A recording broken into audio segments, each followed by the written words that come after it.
Chers frères et sœurs, nous célébrons aujourd'hui le dimanche de la Pentecôte, 50 jours après la célébration de Pâques.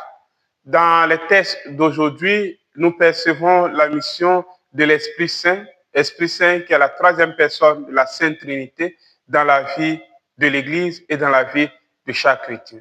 Dans la première lecture, l'Esprit Saint descend sur les apôtres et chacun entendait les apôtres parler dans sa propre langue, montrant ainsi que l'Esprit Saint fait l'unité de l'Église dans la diversité de cultures, dans la diversité de langues, dans la diversité de races. Dans la part de l'Évangile, Jésus prie ou annonce la descente de l'Esprit Saint et nous enseigne par la même occasion la mission de l'Esprit Saint.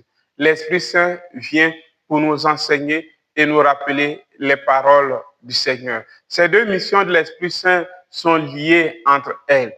L'Esprit Saint nous enseigne. Il nous enseigne à vivre selon la parole de Dieu. Il nous enseigne à établir le lien entre notre vie de foi et notre vie quotidienne, à éviter la séparation qu'il y a entre la vie de foi et la vie quotidienne, la séparation qu'il y a entre notre vie à l'église et notre vie dans la société. L'Esprit Saint vient nous aider à partir des circonstances de notre vie à mettre en pratique la parole de Dieu. L'Esprit Saint vient aussi nous rappeler les enseignements du Christ, nous permettre de bien comprendre les enseignements du Christ.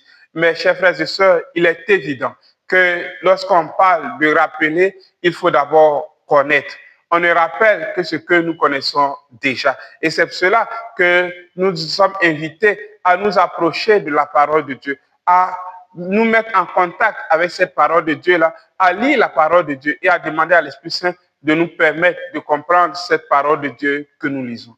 L'Esprit Saint, ce n'est pas une affaire du renouveau charismatique ou des groupes de prière. L'Esprit Saint, c'est l'affaire de tout chrétien. Et c'est pour cela qu'il est important, chers frères et sœurs, chaque matin, avant de sortir de notre maison, de demander à l'Esprit Saint de nous guider, de nous éclairer pour que notre vie de ce jour corresponde à la volonté du Seigneur, pour que notre vie de ce jour corresponde à notre état de chrétien fidèle du Christ, disciple du Christ.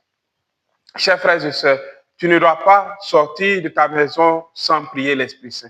Et un autre élément important qui transparaît dans la deuxième lecture et dans la part de l'Évangile, c'est la disposition du cœur. Si nous voulons laisser l'Esprit Saint travailler, l'Esprit Saint travaillera. C'est pour cela que Saint Paul, dans la deuxième lecture, dit « Ceux qui se laissent conduire par l'Esprit Saint sont fils de Dieu ». Et Jésus dit dans la part de l'Évangile, « Si vous m'aimez, vous garderez mes commandements et je prierai le Père qui vous enverra l'Esprit Saint. » Alors, il y a la disposition que nous devons. Est-ce que nous voulons vraiment travailler avec l'Esprit Saint? Est-ce que nous voulons que l'Esprit Saint transforme notre vie? Est-ce que nous voulons nous laisser guider par l'Esprit Saint?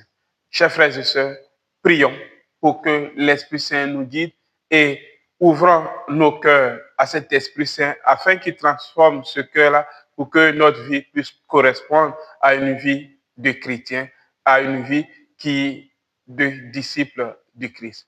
Bon dimanche à vous.